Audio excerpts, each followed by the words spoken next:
Oke, nomor satu, hasil perhitungan yang lebih besar dari 3,01 plus 5 per 6 adalah, oke, 3,01-nya kita jadikan pecahan 301 per 100, lalu ditambah 5 per 6. Nah, ini kita samakan penyebutnya menjadi 300. Lalu yang ini kita menghasilkan 903 ditambah 250.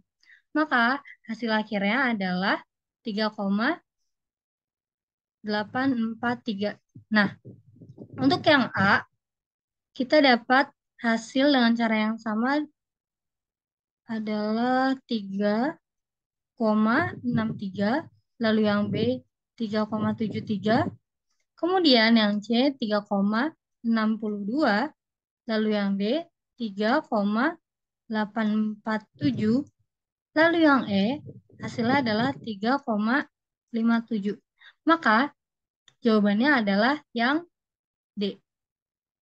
Nomor 2, komposisi gula dan soda kue untuk membuat permen adalah 8:2. Jika untuk membuat 10 bungkus permen dibutuhkan 240 gram gula, maka berat soda kue yang dibutuhkan untuk membuat 30 bungkus adalah berapa? Oke, dengan perbandingan 8:2 antara gula dan soda, maka kita perkecil dengan perbandingan 4:1. Oke, 10 bungkus itu kita dapati dengan 240 gram gula. Lalu dengan perbandingan ini, maka kita dapati untuk soda kue 60 gram. Nah, pertanyaannya berat soda kue yang dibutuhkan untuk membuat 30 bungkus. Nah, untuk 30 bungkus, maka kita langsung aja ya dikali 3. Nah, kita dapati dengan 720 gram gula, ini gula, lalu ini gula, berbanding dengan 60 kali 3, 180 gram soda. Ya, ini soda. Oke, hasilnya adalah yang E, 180 gram soda. Nomor 3, jumlah produksi Gucci dari sebuah pabrik gerabah selama 5 hari berturut-turut adalah sebanyak 24, 27, 22, 25, dan 20. Sementara itu, produksi pot pada hari yang sama adalah 13, 9, 11, 7, dan 9. Jika tren dari kedua produksi bersifat konstan, berapa banyak produksi Gucci dan pot pada hari ke-6? Nah, ini adalah soal contoh pola ya. Jadi untuk Gucci itu 27, 24 dulu. Nah, 27, 22, 25, dan 20. Oke, untuk hari ke-6 berapa? Ya kan? Nah, polanya adalah ditambah 3, lalu dikurang 5, tambah 3, dikurang 5. Lalu pola yang ini maka ditambah 3. Hasilnya adalah 23 untuk Gucci.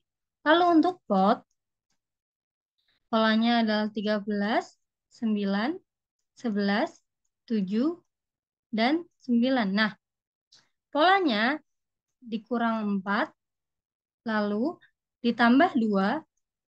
Nah, dikurang 4, ditambah 2. Maka untuk hari ke-6, hari ini ditambah ya, adalah dikurang 4.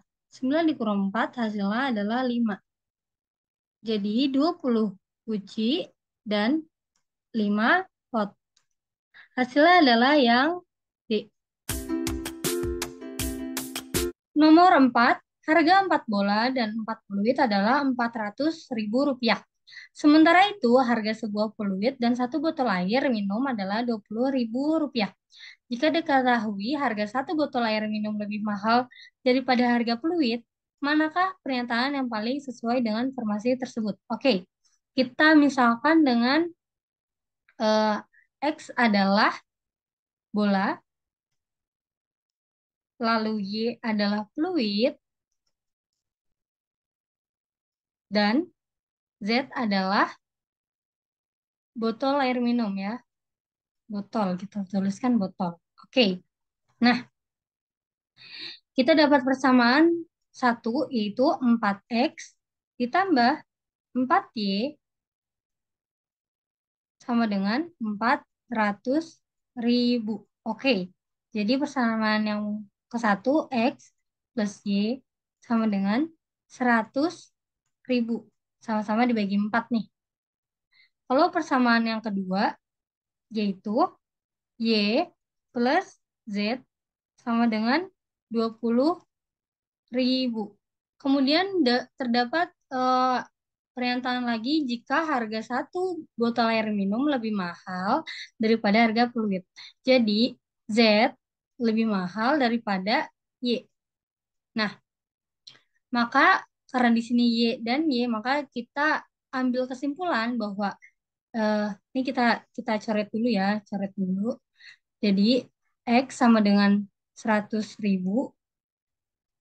lalu Z sama dengan 20.000. Nah, ini kita ambil kesimpulan aja karena Y dan Y ini kan ya sama ya.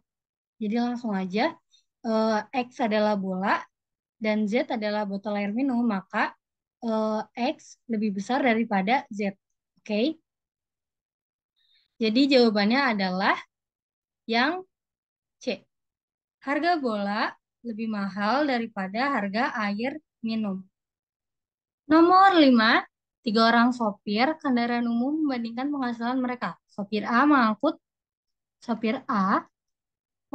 11 penumpang per hari dengan tarif 10.000 per orang dikali 10.000 per orang. Lalu supir B menerima gaji harian sebesar 120.000 rupiah. 120.000 rupiah untuk perharinya. Lalu sopir C mendapat gaji sebesar 785.000 rupiah per minggu. 785.000 rupiah untuk per minggu. Jika mereka bekerja 7 hari per minggu, manakah pernyataan yang paling tepat? Oke, ini belum, ini masih perharian ya untuk A dan B. Lalu ini sehari dikali 7 karena dia 7 hari per minggu. Dan ini gaji B harian dikali 7. Oke, yang A hasilnya adalah 770.000.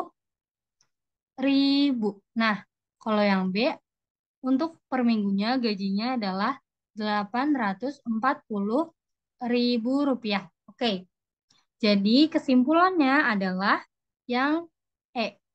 Gaji sopir B lebih tinggi daripada sopir C. Betul ya? Jawabannya adalah yang E. Nomor 6, diagram berikut yang menunjukkan data waktu tempuh dua pelari ultramaraton. Grafik berikut menunjukkan data jarak dan waktu tempuh pelari A dan B dari etape 1 sampai etape 5. Nah, berdasarkan data dalam grafik tersebut, pada etape keberapa pelari A berlari dengan kecepatan paling rendah. Oke, jadi kita pakai data yang pelari A aja ya nih untuk waktunya. Oke, yang ditanya adalah kecepatan. V sama dengan S, yaitu jarak per T, waktu. Jadi jarak untuk pelari A ini ya, terus dibagi waktu dari pelari A. Nah, oke, jarak yang pertama itu untuk etape 1 jaraknya 7 dibagi waktunya ini 26 menit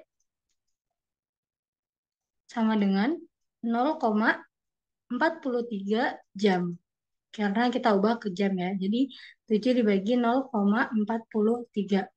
Hasilnya adalah 16,27. Untuk etape 2, Jaraknya adalah 8. Jadi 8 dibagi waktunya adalah 30. 30 menit berarti eh, berapa jam gitu ya? 30 menit berarti 0,5 jam atau setengah jam. Nah, 8 dibagi 0,5. Oke, hasilnya adalah 16. Nah, untuk etape 3, jaraknya adalah 8 juga. Lalu dibagi waktunya adalah 35 menit. Nah, 35 menit itu berapa jam? 0,58 jam. Nah, jadi 8 dibagi 0,58 hasilnya adalah 13,79. Untuk etape 4, cara yang sama, jaraknya juga 8. 8 dibagi, ini 52 menit, jadi 0,866 jam. Hasilnya adalah 9,2 kecepatannya. Untuk etape yang terakhir, yaitu etape 5, jaraknya adalah 9 dibagi dengan 56 menit atau 0,93 jam. Jadi hasilnya adalah 9,64. Oke, dari cara-cara yang tadi kita hitung, eh, mendapat jawaban yang paling rendah adalah etape yang keempat. Jawabannya adalah yang D.